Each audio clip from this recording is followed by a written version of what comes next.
Hey everyone, welcome back to Smart for Home. In today's video, I'm going to show you how to install Roblox on your device step by step. Whether you're a new player or just looking to reinstall, this guide will help you get started quickly. Let's dive right into it.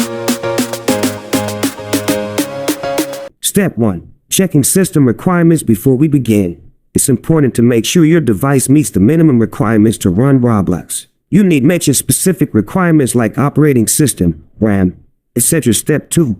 Downloading Roblox. Open your web browser and go to the official Roblox website at roblox.com. Click on the sign up button if you're new to Roblox, or log in if you already have an account. Once logged in, click on the play button. This will prompt you to download the Roblox installer. Click download and follow the on-screen instructions to complete the download. Step 3.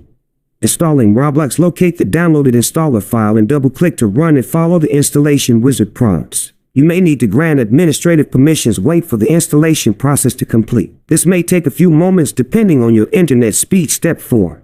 Launching Roblox. Once installed, you can launch Roblox from your desktop or start menu. Log in with your Roblox account credentials, customize your avatar, and start exploring the vast world of games on Roblox. Conclusion, and there you have it. You've successfully installed Roblox on your device. Now, you're ready to dive into thousands of games and experiences created by the Roblox community. If you found this video helpful, don't forget to like, comment, and subscribe for more tutorials. Thanks for watching and see you next time.